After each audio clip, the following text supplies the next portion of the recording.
blame chaos and death and evil in the world on angelic sin instead of blaming it on human sin.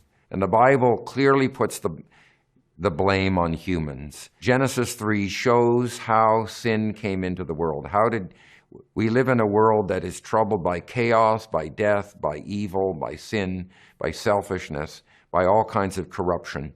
That came about because God made a covenant with the first humans, and they broke that covenant. They were fickle, they were disloyal, they were unfaithful, they cheated on God in the relationship, and they rebelled against him. And so when Jude quotes and refers to this material, he's showing that the sin is in the world because of human rebellion, not because of angelic sin.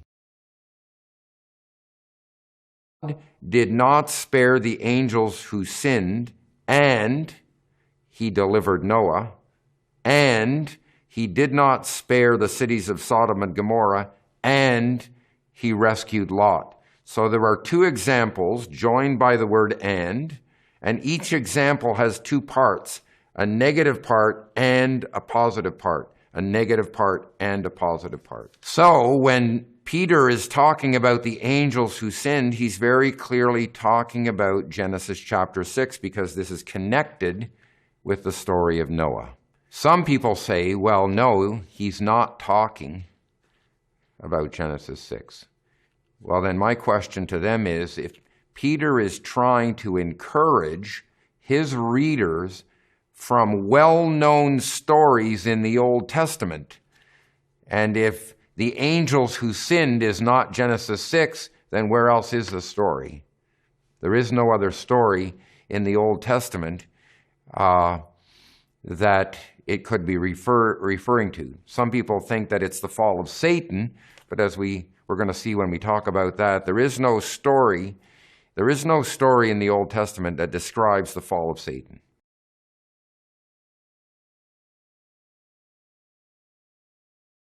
Because he's talking about people who are false teachers, people who are going to deny the faith, and he also appeals to the Old Testament and shows how God delivered his people in the past, and he will do so in the future. He also refers to two events. He refers to angels who abandoned their proper dwelling place, their proper home. He also talks about the cities of Sodom and Gomorrah. And he says, since they, in the same way as these, committed strange immorality. Well, in the Greek text, the they refers to the angels. And the same way as these, the these refers to the cities of Sodom and Gomorrah. So what the story of Genesis 6 has in common with the story of Sodom and Gomorrah is that there's an abnormal form of sexuality going on. If God can deliver his people from even the strangest perversions, then he will deliver the people who are listening to Peter and the people who are listening to Jude. He will deliver us. Now, someone might come to me and say, well, Jesus in the Gospels says that the angels in heaven neither marry nor are given in marriage. So it's impossible for an angel to have physical relations with human women. Well, they're not reading the Gospels accurately and clearly, because Jesus is saying that when in the resurrection, when Jesus returns at the end of history, we who are resurrected are not going to marry, because we're going to be like the angels in heaven. Notice he says the angels in heaven, and Jude says they left their proper dwelling place. So there's no contradiction between Jesus and Jude. In heaven, the angels don't marry. In Jude, they abandoned their proper dwelling place and they go to commit strange immorality. So there's no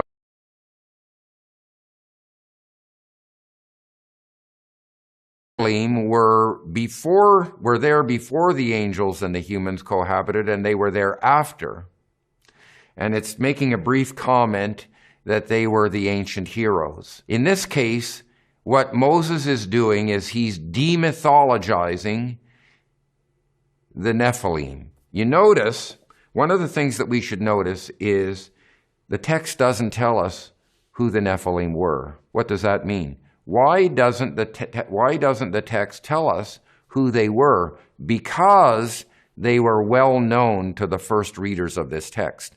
The first readers of this text knew who the Nephilim were and didn't need that explained to them. And all Moses is saying is, look, whoever you think these heroes are, like Gilgamesh, these ancient heroes, these men of renown, you've read about them in the ancient mythologies. Whoever they were, they're not part of this story. They don't come from the cohabitation of angels and humans. And I think that's the correct interpretation.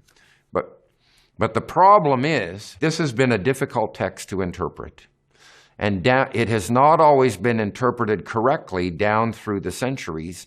And in the 3rd century BC and the 2nd century BC, they came to an incorrect interpretation. They thought that the Nephilim were giants who were produced by angels cohabiting with humans.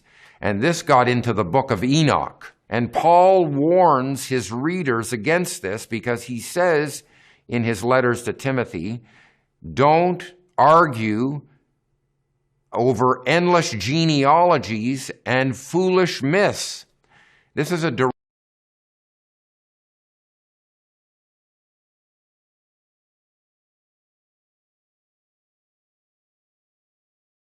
trying to blame chaos and death and evil in the world on angelic sin instead of blaming it on human sin.